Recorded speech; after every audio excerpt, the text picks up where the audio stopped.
graça e a paz de Jesus seja com todos, amém? Amém. Quero agradecer ao convite, pastor Herbert, pastor Robson, pelo convite, uma alegria muito grande, uma honra poder estar aqui, né? E quero mais uma vez justificar a ausência da Nil, né? Minha esposa ali, aquela gatona ali, minha mina, não pôde realmente estar aqui hoje, deixei ela em São Paulo, ela já voltou, mas estava no hospital com a mãe dela, realmente muito preocupado, a situação é bastante grave, mas nós cremos que Deus já está colocando a sua mão e cremos que Ele estará com a sua providência.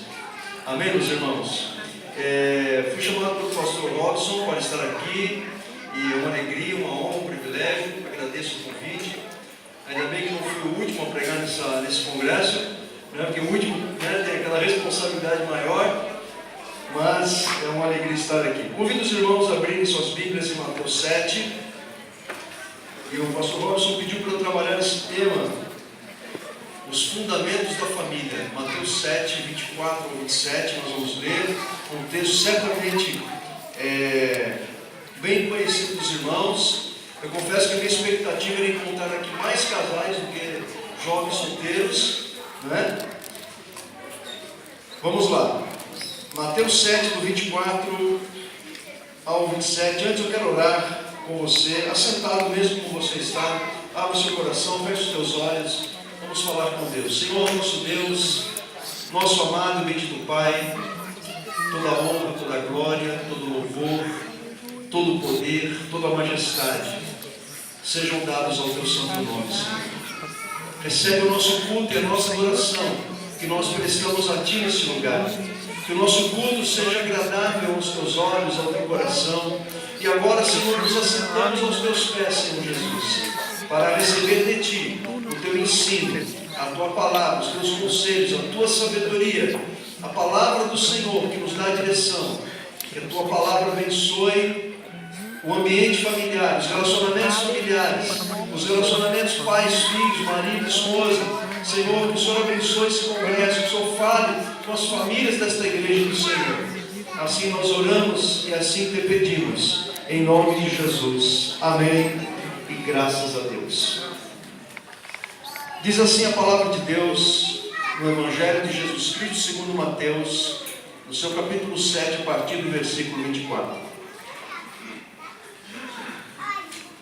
Todo aquele, pois, que ouve estas minhas palavras e as pratica, será comparado a um homem prudente, que edificou a sua casa sobre a rocha.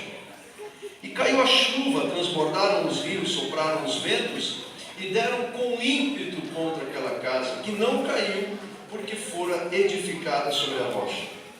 E todo aquele que ouve essas minhas palavras e não as pratica, será comparado a um homem sensato, que edificou a sua casa sobre a areia. E caiu a chuva, transbordaram os rios, sopraram os ventos, e deram com ímpeto contra aquela casa. E ela desabou, sendo grande a sua ruína. Até aqui, meus irmãos, palavra de Deus ao nosso coração. O Senhor Jesus, nesse texto, está terminando, concluindo o seu grande sermão, o Sermão do Monte, que começa lá no capítulo 5. E ele conclui fazendo essa comparação, a comparação dos dois fundamentos, o fundamento de pedra, a rocha, que sustenta a casa nos seus desafios, nos seus conflitos, nas suas lutas, e o fundamento que é uma areia. Você sabe que quando você vai construir uma casa, a primeira coisa que se faz na construção é a fundação, é o fundamento. É um bom fundamento que vai determinar a qualidade dessa construção, que vai determinar a segurança desse edifício. Então o que o Senhor Jesus está dizendo é exatamente isso, que a nossa vida é como uma casa construída, como um edifício construído.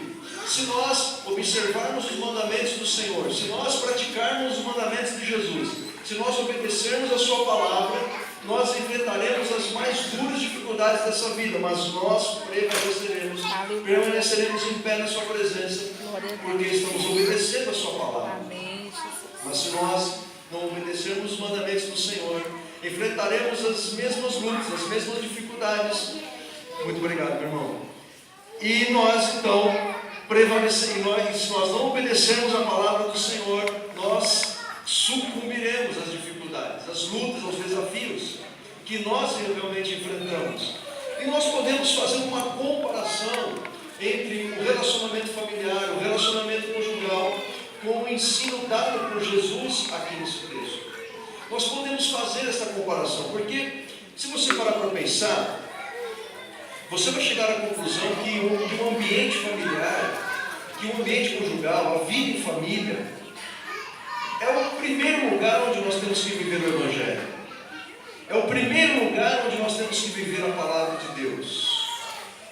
E observe que talvez lá na sua casa seja o lugar mais difícil de você viver o Evangelho. Por quê? Porque é justamente na sua casa, justamente lá no seu ambiente familiar, no seu relacionamento com seus pais, com sua esposa, com seu marido, com seus filhos, lá é onde nós desnudamos a nós mesmos. Lá na nossa casa é onde nós somos quem realmente somos. É verdade ou não é? Aqui quando nós entramos, a gente procura ser pessoas transparentes, mas não somos tão transparentes aqui como nós somos lá em casa. Não somos tão transparentes no trabalho como nós somos lá na nossa casa.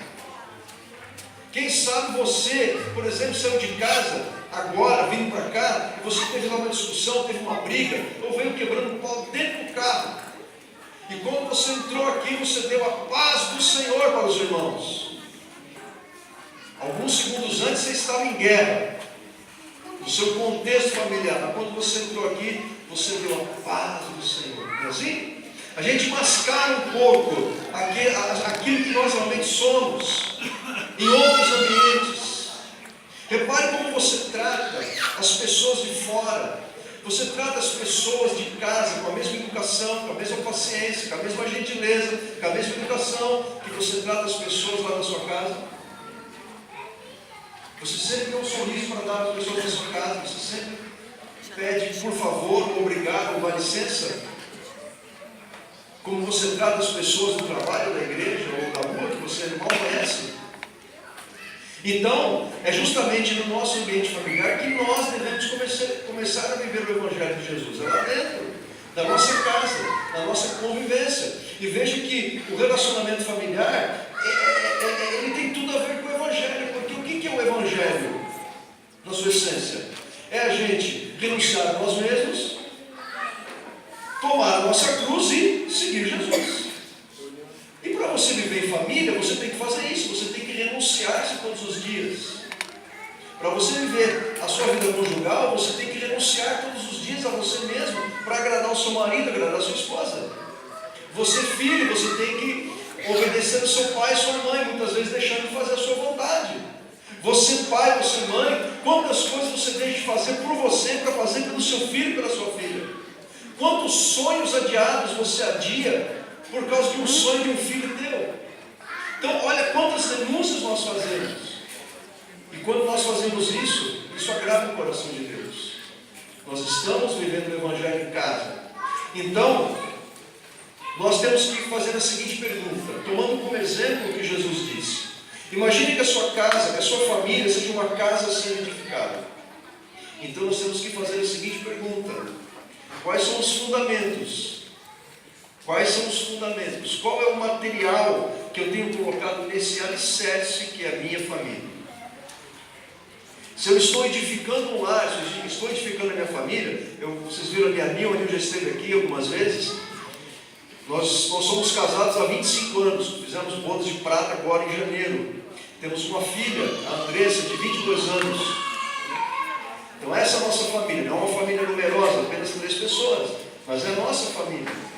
E essa família começou a ser edificada lá no dia 23 de janeiro de 93, quando nos casamos. E ela continua sendo edificada. Ela continua sendo edificada. Então, qual é o material que eu, Anil e a Andressa temos usado nesse fundamento, nessa fundação? Quais são os nossos fundamentos? É um fundamento sólido? É um fundamento seguro? É um fundamento bom? Ou é um fundamento precário, inseguro? Você tem usado material de segunda qualidade lá na edificação da sua família? Talvez você, filho, diga, mas eu não tenho tanta responsabilidade responsabilidade, é verdade. Talvez a responsabilidade do seu pai e da sua mãe seja maior nessa edificação, mas você também tem a sua parcela de responsabilidade. Principalmente se somente você é um cristão na sua casa. Isso aumenta a sua responsabilidade. Há fundamentos de areia na edificação da família. E há também fundamentos sólidos que dão sustentação ao casamento e ao ambiente familiar. E eu quero fazer algumas comparações. A primeira comparação são os fundamentos de areia no casamento. E eu quero falar do orgulho como um fundamento. Mas você vai dizer, pastor, mas como que alguém pode edificar a casa baseado no orgulho, na soberba, no egoísmo? Eu quero que você pense agora nos fundamentos, os fundamentos de areia, nos quais algumas pessoas estão edificando as suas casas, esses fundamentos como crenças. E quando eu falo de crença, eu não estou falando de crenças espirituais, de dogmas doutrinários, eu não estou falando das crenças cristãs da Bíblia. Quando eu falo de crenças, eu estou falando de verdades individuais. Quando eu falo de crenças, eu estou falando da maneira como nós interpretamos a vida, a maneira como nós interpretamos a verdade, como nós interpretamos as circunstâncias, as pessoas, os significados que nós damos àquilo que está diante de nós. E isso tem muito a ver com os nossos valores pessoais. Isso tem a ver com o aprendizado da vida que nós trazemos da nossa família de origem. Por exemplo, se você veio de uma família em que lá o seu pai e a sua mãe tratavam os problemas fundamentados no orgulho, na soberba, no egoísmo, você corre o risco de trazer esse padrão de comportamento quando você se casa. Isso pode acontecer. Então você terá uma situação conflituosa, como que você resolve isso? Muitas pessoas, muitos cristãos, usam o orgulho sem perceber como um fundamento para tocar a vida. Na hora de discutir um problema, resolver um conflito, resolver uma situação. Ela aprendeu na sua família de origem, e eu não estou falando de maldição hereditária, porque eu não acredito nisso. Eu acredito que aquele que está em Cristo não há nenhuma condenação sobre ele. Eu estou falando sobre padrões de comportamento que nós trazemos da nossa família, que muitas vezes nós, sem perceber, estamos fundamentando a nossa família naquele mesmo padrão destrutivo, disfuncional que nós trazemos lá da nossa família de origem. O orgulho foi a causa da queda de Satanás. Foi por isso que ele foi expulso da presença de Deus. Se você é uma pessoa orgulhosa, com dificuldades de trilhar o caminho da humildade, de perdoar, de reconhecer os seus próprios erros, você tem um inimigo dentro de você, chamado orgulho. O orgulhoso é aquela pessoa que não dá o braço a torcer. É aquela pessoa que ela sempre tem razão em tudo. O orgulhoso é aquela pessoa intransigente, inflexível. É aquela pessoa de difícil convivência. É aquela pessoa que não pondera a opinião do outro. É aquela pessoa que em todas as discussões ela quer vencer todas as batalhas verbais. E eu sei que aqui na Imune Pastor Robinson não há ninguém assim. Nós temos apenas lá na Avenida Cristo, temos um monte de gente, temos todos os cantos estão lá, porque com certeza, né? O orgulhoso ele acha que ele é mais importante, ele se vê superior em relação aos outros. Por isso que o orgulhoso ele diminui, ele deprecia o outro. Tem muita gente que só sabe resolver conflito depreciando o outro, diminuindo o outro, querendo enfraquecer o outro.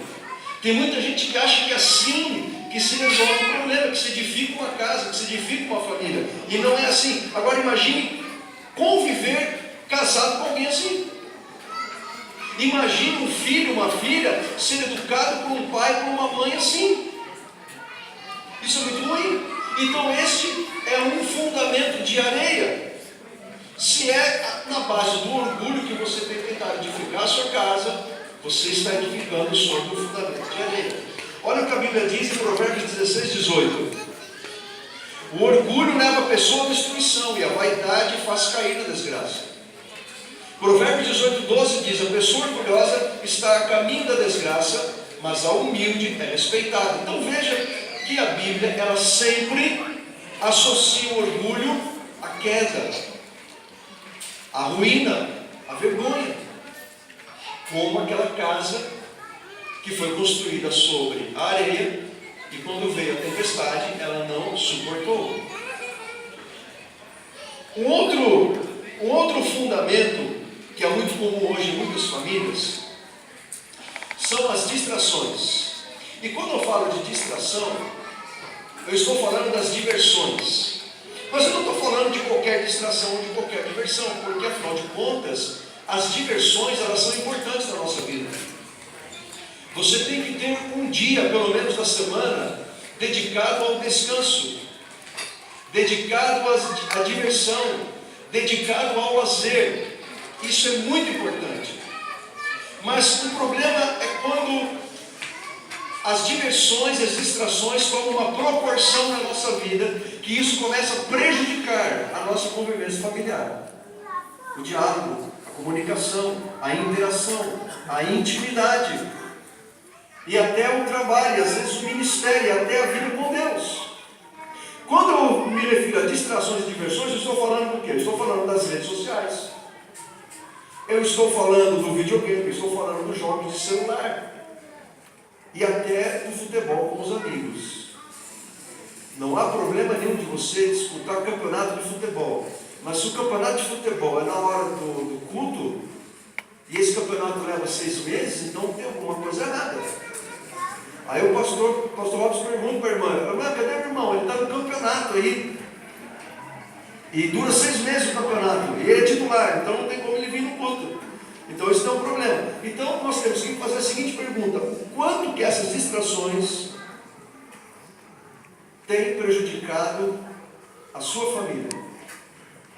O quanto que essas distrações têm prejudicado o seu relacionamento? Você já reparou? Hoje é muito comum. Isso é muito comum. Em qualquer ambiente familiar, o pessoal senta para comer e cada um está com o seu celular na mão. Irmãos, isso é um fenômeno social que nós ainda não sabemos o que isso vai acontecer daqui 10, 15, 20 anos. Porque eu sou de uma geração, olha só, pastor Lopes, quem já ouviu falar aqui de mimeógrafo? Quem já ouviu falar de papel carbono? A molecada não está levantando a mão não. Quem já ouviu falar de telex? Facsímile? Nós somos uma geração, pastor Leve, que nós vimos a chegada da tecnologia, da internet. Quem fez aqui curso de datilografia para arrumar um excelente trabalho que dava até para você casar? Isso. O que você precisava para conseguir casar, pastor Leve? Há algumas décadas atrás. Um segundo grau completo, certo? E um curso de datilografia. Você conseguiu um bom emprego. O ensino médio, você conseguia um bom emprego.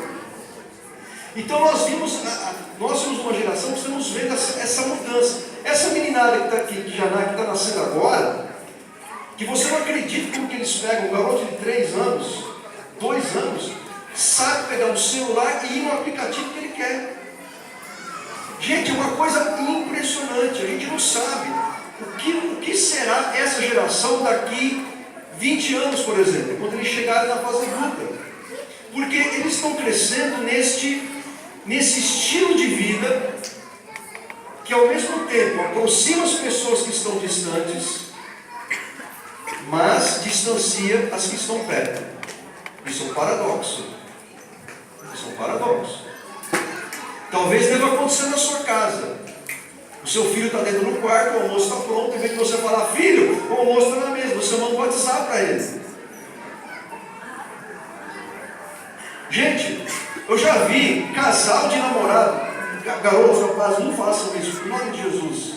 Se você for levar a garota para comer algo no restaurante, não liga o celular, deixa aquele negócio de lado. Eu já vi casal, gente, no jantar romântico, cada um com seu celular na mão. Gente, isso é uma tragédia. A gente não sabe onde isso vai acabar. Então, quando eu falo de distrações e pensando em fundamento, é óbvio que esse é um caminho sem volta. A tecnologia, as redes sociais é um caminho sem volta.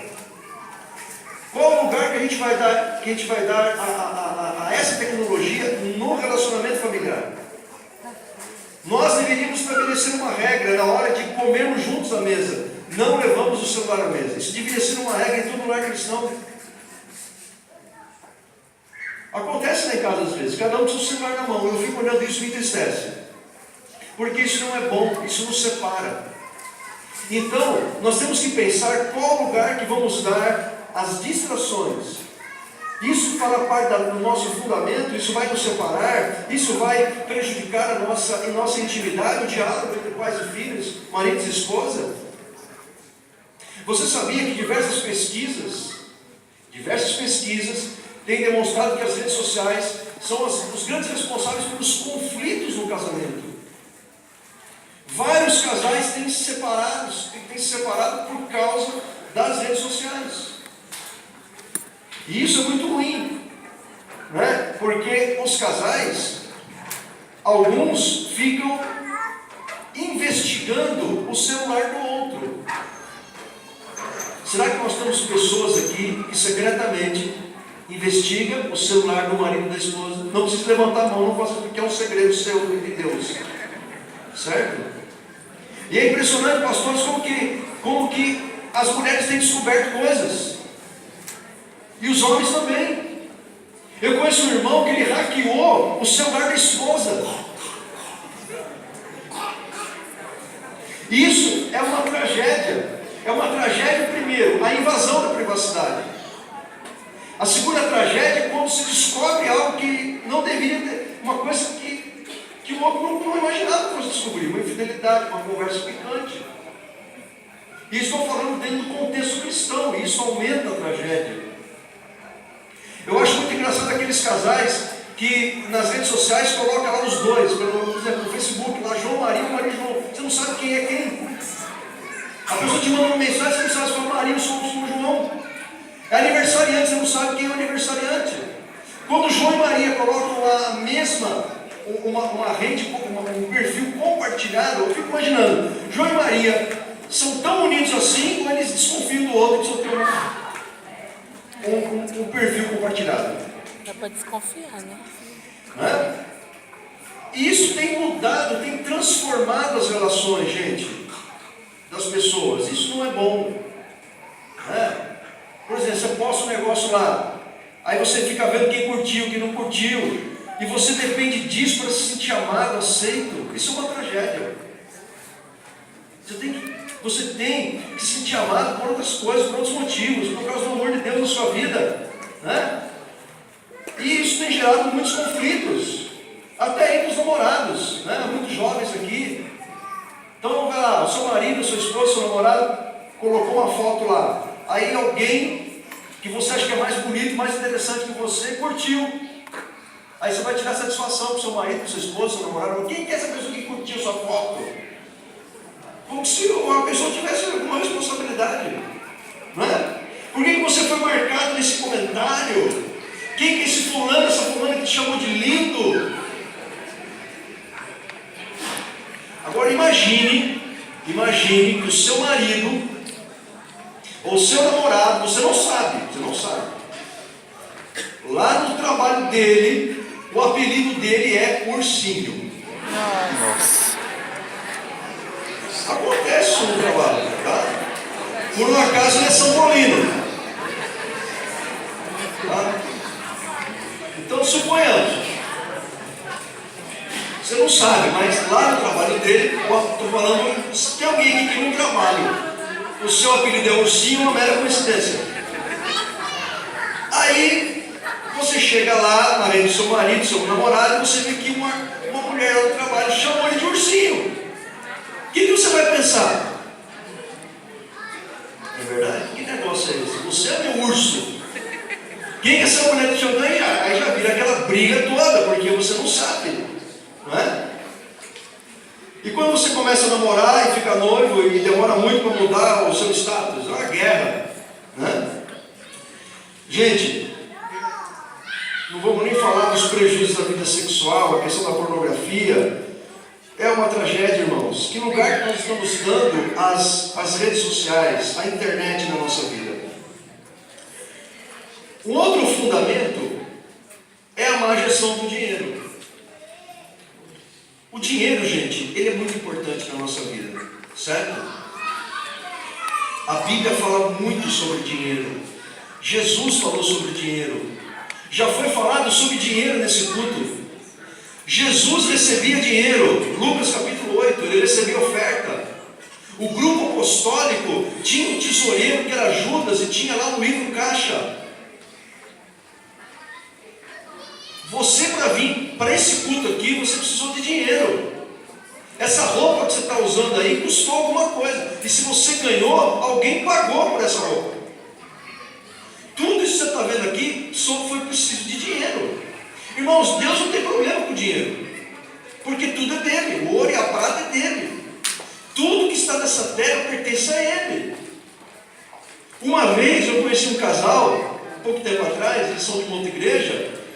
E aí eles comentaram assim: olha, na minha igreja a gente não pega oferta lá em dízimo. Eu engoli fundo, porque tem que respeitar, você tem que filtrar, você não pode falar tudo que você pensa. Mas eu pensei dentro comigo: mas será que essa igreja tem algum tabu com dinheiro? Eles têm algum problema em falar sobre dinheiro? Não é? Eu fiquei com pena daqueles irmãos. Uma igreja que não ensina o seu povo sobre dinheiro, o pastor dessa igreja está impedindo que aquele povo seja um povo abençoado, sábio, inteligente, que pratique a mordomia cristã com equilíbrio e com sabedoria. Então, veja bem, irmãos, o dinheiro ele não é bom nem ruim, ele é neutro. O que vai determinar se o dinheiro vai ser bom ou ruim na sua vida é a maneira como você o enxerga, as crenças que você tem sobre dinheiro, que você traz lá da sua família de origem. O que você pensa sobre dinheiro? Tem gente que acha que ter dinheiro é errado. Tem gente que acha que ser rico é resultado de corrupção. Tem gente que acha que a miséria é bênção de Deus, ou é para as pessoas santas. Qual a concepção que você tem de dinheiro? Tem gente que acha que dinheiro é para gastar assim que você recebe, mas o provérbio diz que isso é coisa de tolo. O tolo que gasta o dinheiro assim que recebe, a pessoa que gasta todo o dinheiro assim que recebe, o provérbio se compara com uma pessoa tola. Talvez você ache que dinheiro é para ser guardado e não é para ser usado. Olha quantos pensamentos errados sobre o dinheiro. E por que eu coloquei o dinheiro, a má gestão do dinheiro, o dinheiro como fundamento? Porque ele faz parte da nossa vida. E a questão financeira é um dos maiores pontos de conflitos nas famílias. Os pastores estão aqui, sabem o que eu estou dizendo. Quando um casal nos procura para pedir aconselhamento, um dos temas que vem à baila é a questão do dinheiro, a questão da administração financeira. E aí tem outros assuntos, como sexo, criação de filhos, administração da casa, os afazeres domésticos, e o dinheiro está lá como um dos assuntos que causam maiores conflitos entre o casal. Por quê? Porque de repente você vem de uma família em que o papai e a sua mamãe gastavam dinheiro à torta e à roda. Era uma família que não tinha controle de nada do que entrava e do que saía. E provavelmente essa família é uma família que não conquistou muita coisa, porque esbanjava, não tinha controle, não tinha sabedoria nos gastos. E de repente você vê de uma família que você aprendeu assim: olha, o dinheiro é uma coisa para a gente usar. Se temos, vamos gastar, vamos torrar esse dinheiro que nós ganhamos aqui, né? E de repente você casou com alguém que veio de uma família super controlada, que tinha uma planilha de gastos, entradas e saídas, né? Você casou com alguém que os pais dessa pessoa ensinou ela a poupar, a investir, a trabalhar com inteligência. Só que quando a gente está apaixonado, irmãos, e começa a namorar, a gente não pensa nada disso. É verdade? A gente não investiga direito com quem a gente está se casando. E aí você imagina essas duas pessoas formando uma família. Cada um vem com valores, e crenças, e pensamentos e hábitos completamente diferentes sobre dinheiro. Conflito na certa, dificuldades na certa, porque cada um vai querer administrar o dinheiro de um jeito. É por isso que antes de se casar isso tem que ser falado, isso tem que ser conversado.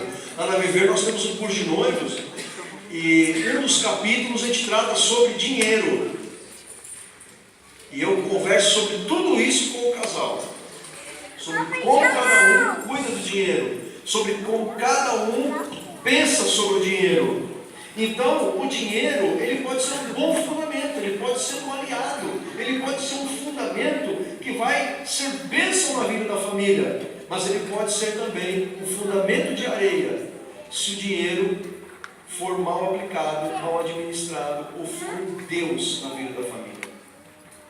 Jesus falou sobre isso, não falou? Ele diz assim, olha, ninguém pode servir a dois senhores, porque ou há de aborrecer-se de um e amar o outro, ou se devotará a um e desprezará ao outro. E Jesus conclui dizendo o seguinte, não podeis servir a Deus e às riquezas. Riquezas na linguagem de hoje é dinheiro. Na revista e corrigida, mamon, que no grego mamonas, que significa tesouro, riqueza. Veja que Jesus ele personifica o dinheiro e trata o dinheiro como uma divindade que toma o lugar do trono de Deus no coração do crente.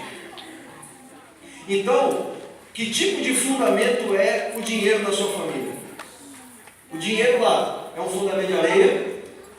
É um fundamento sólido.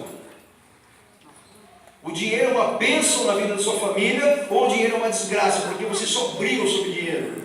A discussão é sobre grana. Ninguém sabe como administrar. Os pais não ensinam. Por exemplo, o meu pai, irmãos, é uma bênção, ele está vivo, seu servo, né? Mas o meu pai, ele não me treinou. Ele nunca me sentou comigo e falou, olha, é assim que administra o dinheiro. Mas eu não culpo meu pai, sabe por quê? Porque provavelmente, certamente, ele não foi treinado pelo meu avô. Isso não significa que você tem que reproduzir isso. Você pode mudar isso, dizer, não, eu não fui treinado, mas eu vou treinar o meu filho, eu vou treinar os meus filhos. Senta com os filhos. Hoje, irmãos, tem tanto material de educação cristã sobre dinheiro, como você educar os filhos. Quanta coisa de Deus. Então não perca essa oportunidade. Amém? O dinheiro tem sido causa de briga, discussões, troca de acusações, perda de confiança. Quanta esposa que não sabe quanto o marido ganha. É um mistério. Eu já vi esposa, pastores, que recebeu promoção e não contou para o marido. Contou para o pastor, mas não contou para o marido. E sabe o que ela falou para mim? Se eu contar para ele, ele cata o meu dinheiro.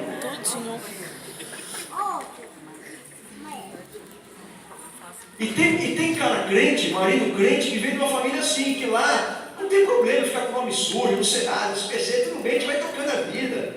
Não é isso? Aí o cara casa com uma moça toda certinha, que se preocupa com o nome, o que ele faz? Arrebenta o nome dele e arrebenta o nome da esposa. Como que uma mulher dessa se sente? Gente, isso acaba com o casamento. Por que você acha, queridão, você que é casado que está aqui, por que a sua mulher casou com você? Para para pensar. Por que as nossas mulheres casaram com a gente? Sabe por quê? Porque em determinado momento do namoro, ela se sentia segura e protegida. Porque você vai para em carro, né? Aquela coisa toda linda, maravilhosa, aquela coisa de proteção, sair de perto, certo? Aí o cara casa e começa a desproteger a mulher. Ela vai se sentir desprotegida. E uma das maneiras do marido desproteger a mulher é na área financeira. Tem muitas famílias que quem dá conta da casa é a mulher que administra. Irmão, já cansei de ouvir mulher crente falar para mim, pastor, meu marido, eu não sei o que ele faz com o dinheiro. Ele paga uma coisinha ou outra, e é eu que dou conta de tudo. Pastor, eu não sei o que ele faz. E você vê aquele rombo emocional no coração da mulher. Uma mulher se sentindo desprotegida, desamparada. E como que o cara quer que essa mulher tenha prazer na cama? Não vai ter. Não tem. Porque para a mulher o sexo é o todo da relação. Se ela se sente desprotegida, o sexo para ela não vai ser bom. Então esses são alguns dos fundamentos que eu comparo ao fundamento de areia. Podemos citar muitos e muitos outros aqui. Mas como que nós encaramos o dinheiro? Como que nós encaramos a questão do orgulho? Como que nós encaramos a questão das redes sociais, da internet e da tecnologia? Será que são fundamentos que nós temos permitido que entrem na nossa vida, na nossa família e nos prejudicado? Agora eu quero falar de alguns fundamentos sólidos que dão sustentação à família. O primeiro deles, obviamente, é a igreja. É uma bênção estarmos aqui. Amém, irmãos? Amém. Você e sua família devem se sentir pessoas privilegiadas. Quando eu vim para cá, eu passei em bares e restaurantes. Aqui nessa mesma rua. Lotado. Né? E o ambiente pode ser bom, agradável, a comida excelente. Mas eles não estão recebendo o alimento que você está recebendo aqui. Eles vão sair desses lugares com a vida deles do mesmo jeito ou pior. Mas você vai sair daqui com a sua vida melhor. Amém? Então a igreja é um dos principais fundamentos de Deus na sua vida para a edificação da sua casa. Por quê? Porque é na sua igreja que você recebe ensino, que você recebe a palavra de Deus, que você abençoa vidas, que você exerce ministério. Amém. É na sua igreja que seus filhos crescem. Irmãos, eu fico admirado daqueles casais que quando têm filho, isso é lindo, né, pastores? Alguns casais que têm filhos e os filhos não são impedimento deles fazerem a obra de Deus. Glória a Deus. Os filhos crescem no altar. É por isso que não é de se admirar que você vê garotos com 10 anos, 8 anos, já querendo empunhar o violão. O papai se formou um pregador com 7 anos. Com certeza esse menino foi, quando ele nasceu, os pais já levaram ele para a igreja logo depois de alguns dias. Tem que ter uma resguarda, aquela coisa toda, vacinação, mas depois é mergulhar a criança no ambiente da igreja. Irmãos, eu conheço casal, isso não acontece aqui, é só para viver em Cristo, tem esses casais, aqui não tem esse negócio, com certeza. Casais que nunca participaram de encontro de casais depois que o filho nasceu. Porque não pode deixar o menino de 11, 12 anos com a avó, com a tia. Gente, o que é isso? Conheço gente que era obreira da igreja e deixou de fazer a obra porque o filho nasceu. Que negócio é esse? Não, você tem que trazer o seu filho à igreja. Traga o seu filho à casa de Deus. Ensine ele a amar a casa de Deus. Porque quando ele chegar na fase da adolescência, se você não ensinou o seu filho a amar esse ambiente, a fazer amigos aqui, aí não adianta você querer arrastar o garoto para cá. Porque ele já se acostumou com outras coisas. Isso é muito sério. Não adianta você vir, pastor Reg, vai lá em casa falar com meu filho, vai chamar um grupo de jovens, vai lá fazer um culto com meu filho lá em casa. Não é para Deus, mas é para o garoto que está desviado. Aí joga essa carga sobre a igreja, sobre os pastores, a responsabilidade é sua. De ganhar seu filho para Jesus. Não é da igreja, não. A igreja só te ajuda, coopera, mas é sua responsabilidade. E aqui, obviamente, entra, quando eu falo igreja, eu estou pensando em uma coisa mais ampla. Eu estou falando de vida com Deus, relacionamento com o Senhor, estou falando de oração, estou falando de ministério. Você quer construir um fundamento sólido para a sua família, se envolva com as coisas de Deus. Se envolva com Deus. Tenha intimidade com Jesus. Que a sua casa seja uma casa de oração. Amém. Que seus filhos aprendam vendo você buscar a Deus. Glória a Deus. Que seus filhos não olhem para a sua vida e não vejam algo contraditório, desalinhado entre a vida e o discurso. Porque isso acontece em muitos lares. O filho está vendo o papai e a mamãe ter um discurso diferente da prática de vida. Às vezes o discurso aqui, mas lá em casa é outro discurso. Se o seu filho vê você pela manhã tomando café, comendo o pastor no café da manhã, comendo o pastor no almoço, comendo o pastor na janta, e os obreiros, e a igreja, e você deitando a língua, e chega aqui e dá sorriso para todo mundo. Você pensa que seu filho de 3, 4, 5 anos não está percebendo? Gente, essa meninada percebe tudo. Aí você vai querer que o seu filho ame a igreja, que o seu filho ame os pastores, ame a obra de Deus. Pode esquecer.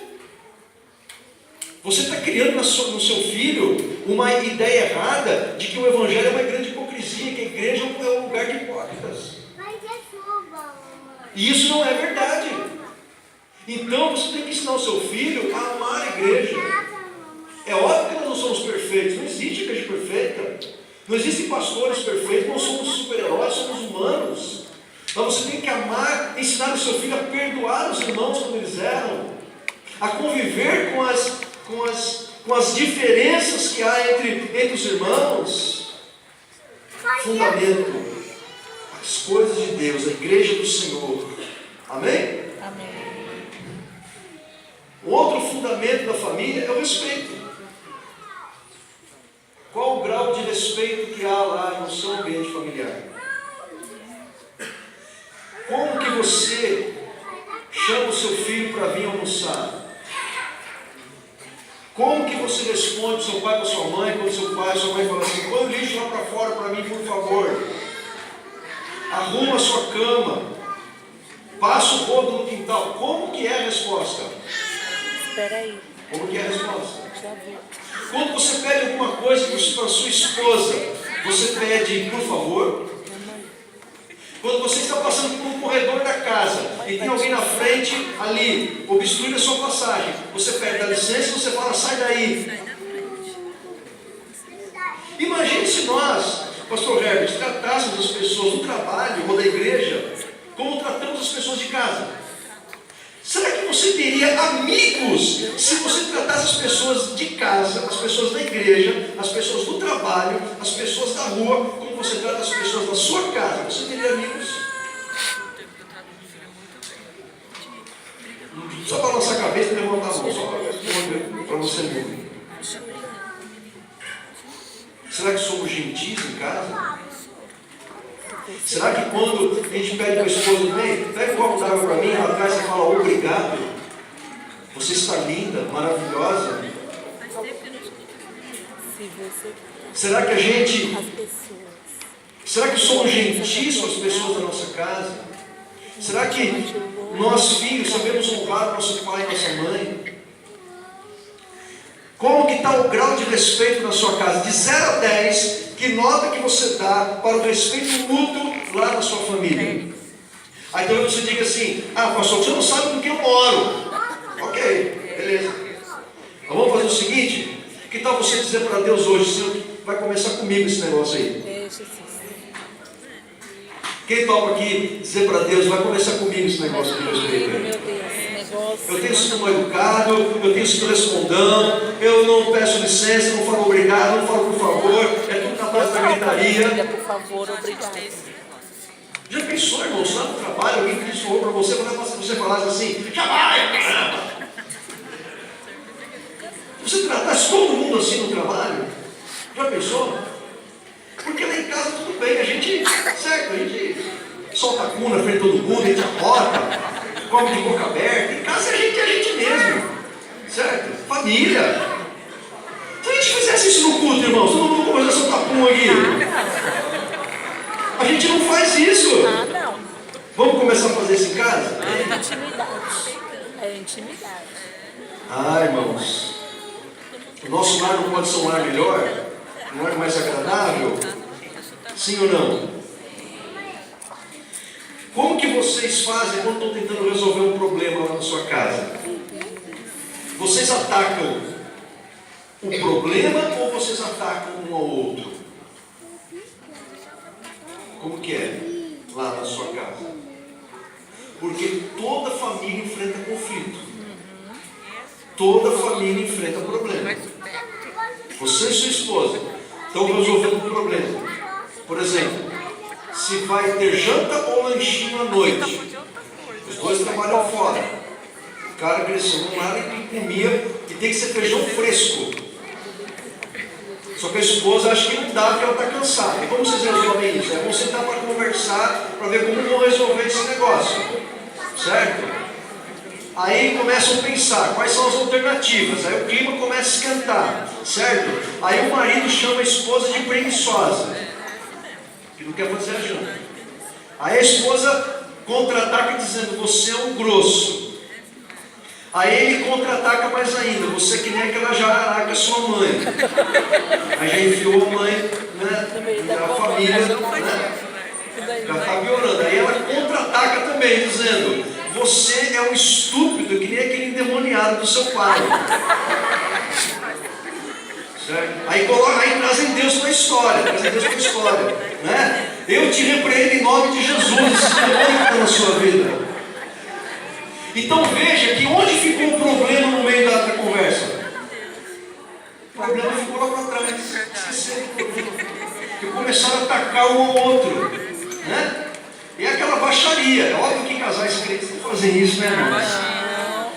Estão falando dos incrédulos, de fora, né? Às vezes fazem referências, né? A parte física do outro, seu barrigudo, seu narigudo, né? Sua gorda. Gente, não dá, né? Falta de respeito. Então, nós temos que... Isso é um treino. Para algumas pessoas, elas acham que para resolver conflito tem que brigar. Olha a família de origem lá. De repente você vê uma família que o seu papai e sua mamãe, na hora de resolver conflito, era na base da briga mesmo, da discussão. Você não aprendeu que pode se resolver um problema na base da conversa, na base do respeito. Certo? Certo. O que os seus filhos estão vendo em casa? O que os seus filhos estão vendo lá na sua casa? Você tem quantos minutos, pastor? Tá. Tem mais 15 tópicos. Não, é brincadeira, irmãos. O que os seus filhos estão vendo lá na sua casa? Tem um canal no YouTube, ele não é muito assistido, não. Tem lá uns 400 e pouco seguidores. Mas eu gravei um vídeo, pastor Herbert, em dezembro de 2016. Um vídeo de 4 a 6 minutos para os pais. Quem quiser assistir, me procura como Marcelo Caide Rodrigues. K é K de que bom e T mudo. Deditado Marcelo Caide Rodrigues. Tem o meu canal no YouTube lá. É um vídeo que eu coloquei lá em dezembro de 2016 para os pais, falando dos efeitos psicológicos, comportamentais na vida dos filhos que presenciam pais brigando em casa. E como que isso, qual a decorrência disso na vida adulta desses indivíduos? Gravei e deixei lá. É o meu vídeo mais assistido. Tem umas 7 mil visualizações lá. Por meu espanto, pastores, tem uns 200 comentários lá. Todos eles de crianças e adolescentes, dando o seu depoimento do sofrimento que eles passam, ou já passaram, algumas pessoas adultas, já com mais de 20 anos, dando o seu depoimento do sofrimento que eles passam. Alguns falam até em tirar a própria vida. Então não pense você, meu querido, que você está lá discutindo com a sua esposa na cozinha, e o seu garoto de 4, 5 anos está lá jogando videogame na sala, e vocês quebrando um pau na cozinha, achando que não está acontecendo nada com o garoto, ele está ouvindo tudo. E alguma coisa está acontecendo dentro dele, psicologicamente, emocionalmente, mentalmente e espiritualmente, porque o diabo está fazendo arruaça ali. Gente, isso é muito sério. É muito sério. Muitos crentes adultos se converteram, mas vieram de um lar em que eles aprenderam de uma forma errada que resolver conflito é sinônimo de brigar, é sinônimo de discutir. Tem muito crente adulto que acha que para resolver o problema ele tem que bater a mão na mesa, gritar alto, falar alto, porque ele não tem a capacidade de resolver respeitosamente, civilizadamente e como cristão um conflito conjugal ou um conflito familiar. Como que vocês resolvem os conflitos lá na casa de vocês? Os seus filhos têm aprendido que discordar não é o mesmo que atacar, que machucar e ferir? Os nossos filhos têm aprendido que é possível discordar e continuar amando, continuar respeitando e perdoar? Ou os nossos filhos têm aprendido que discordar significa machucar, ferir e atacar? Quais são os exemplos que os nossos filhos têm aprendido? São exemplos de respeito? Um outro fundamento é o conselho. O conselho, gente, é muito importante. E a igreja é o melhor lugar para você buscar conselho. Mas, infelizmente, os cristãos, os casais cristãos, eles somente buscam o conselho dos pastores para dizer o seguinte: pastor, estou me separando. Ou pastor, minha mulher quer ir embora. Sabe por quê? Por que os crentes têm uma grande dificuldade de buscar aconselhamento quando alguma coisa está... Porque pode acontecer, gente, que lá no seu casamento haja um pequeno desajuste no lidar com dinheiro, ou na resolução de conflito. Não é nada grave, ninguém está separando, nada disso. É só um pequeno desajuste que vocês estão ali há meses, um ano, 2 anos, não conseguem resolver. De repente, uma conversa com o pastor, 2 conversas com o pastor, já resolve. Eu tenho experiência disso lá no Pequeno Cristo, 2 casais que me procuraram. Pastor, ajuda a gente. 2, 3 sessões, 4 sessões de aconselhamento, leia esse livro, faça isso, faça aquilo outro, pronto, resolveram. Uma bênção. Agora, geralmente, quando um casal nos procura, é para dizer o seguinte: pastor, minha mulher quer ir embora, meu marido me traiu, pastor, eu quero me separar. Aí eu pergunto, por que não buscou ajuda antes, quando não dava tempo de se fazer alguma coisa? Você sabe por que os crentes não buscam ajuda enquanto há tempo?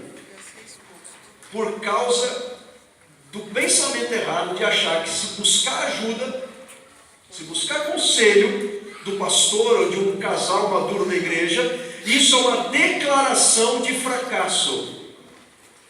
O que para nós, povo de Deus, é inadmissível. Não, eu vou buscar ajuda? Não posso, eu tenho que manter a pose de um casal feliz, de uma família, doriana. Não podemos. Pode, o que o pastor vai achar? Nós estamos fracassando. Irmãos, a Bíblia diz que devemos aconselhar uns aos outros, que devemos ajudar uns aos outros.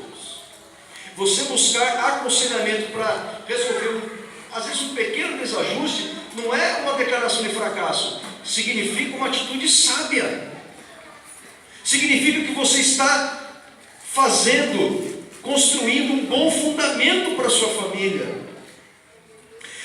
Provérbios 20:18, procure bons conselhos e você terá sucesso.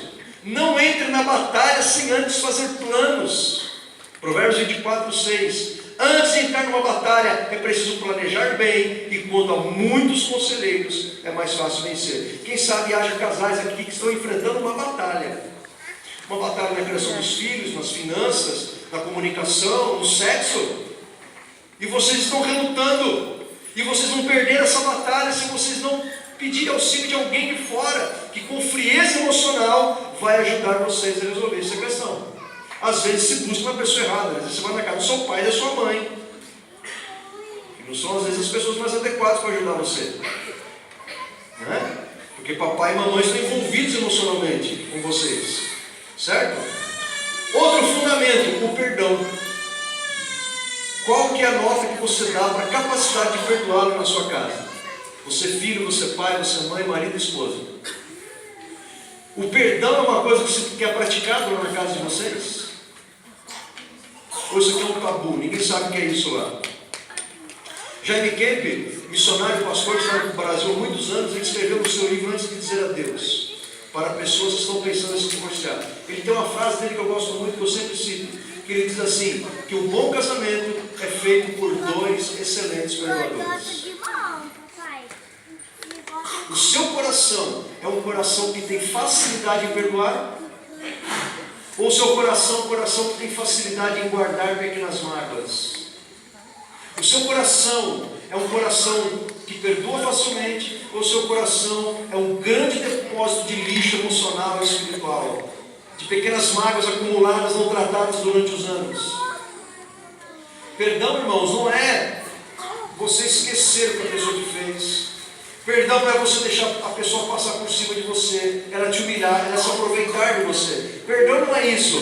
Perdão é você liberar no coração a dívida que a pessoa tem de você. Você pode até lembrar o que a pessoa te fez, mas quando você lembra, aquilo não causa dor. Você não fica lembrando o que o outro fez. São sinais do perdão. O perdão é necessário para o nosso relacionamento com Deus. Jesus disse isso. Se eu não perdoar o outro, Deus não me perdoará. O apóstolo Pedro diz isso em 1 Pedro 3,7. Marido, trate com honra, com respeito a sua mulher, para que Deus não deixe de ouvir as orações de vocês. É óbvio que isso vale para a mulher também. Será que nós temos ensinado os nossos filhos a perdoar? Será que os nossos filhos têm aprendido na convivência do casal ao marido pedir perdão para a esposa pedir perdão para o marido? Alguma vez você chegou para o seu filho e disse assim: filho, olha, eu quero que você me perdoe, porque o jeito que eu tratei sua mãe não é o jeito de um homem de Deus tratar uma mulher. Alguma vez você, mulher, chegou para sua filha e disse: filha, quero que você me perdoe, porque o jeito que eu tratei o seu pai não é o jeito de uma mulher de Deus tratar o seu marido. Porque se você não fizer isso, o seu filho, a sua filha, existe uma grande probabilidade deles repetirem esse padrão de comportamento disfuncional e destrutivo na família deles quando eles crescerem. O perdão na família. Os nossos filhos têm sido ensinados a perdoar. As crianças estão vendo e elas estão observando e elas sabem tudo e elas contam tudo, às vezes para pessoas da igreja que você nem sabe. Dando carona com uma garotinha da nossa igreja, uma loirinha chamada Helena, voltando do acampamento, os pais deixaram ela levar a gente levá-la, e ela voltou contando tudo no banco de trás. Ela disse assim: eu não gosto quando o papai e a mamãe ficam se beijando, se agarrando, eu não gosto. Eu vou lá e separo os dois. O que essa criança está vendo em casa, gente? O que ela está vendo? Ela está vendo algo maravilhoso. Ela está vendo o papai e a mamãe se beijar, se abraçar, fazer carinho um no outro. Eu não podia ouvir algo diferente dessa garotinha? Ela poderia ter dito: eu não gosto quando o papai e a mamãe brigam na minha frente. Eu não gosto quando o papai dá um tapa no rosto da mamãe. Eu não gosto quando a mamãe chuta o papai e joga as coisas no chão. Mas não foi isso que eu ouvi. Irmãos, as crianças, elas aprendem as coisas boas, mas elas aprendem as coisas ruins também. O perdão, ele dá vida, ele dá fôlego, ele dá refrigério ao casamento, à vida familiar, à vida pais e filhos. Praticado sempre o perdão, ele é um fundamento que dá sustentabilidade ao casamento, à família, e causa uma atmosfera de constante renovação do amor. A sua família, uma família formada por perdoadores, serviço mútuo, mais um fundamento da família abençoada. O que Paulo diz em Efésios 5: maridos, ame a sua esposa como Cristo amou a sua igreja. Esposas, sejam submissas aos vossos maridos. Sabe qual é o resumo da ópera ali, irmãos? O que Paulo está falando, no resumo, o que ele está falando é: sirvam um ao outro. Você, esposa, você se sente servida pelo seu marido? De 0 a 10. Não fala alto não, só pensa. De 0 a 10, o quanto que você se sente servida pelo seu marido? Ó, esposa do pastor Herbert, que 10. Uma salva de palmas para o pastor Herbert.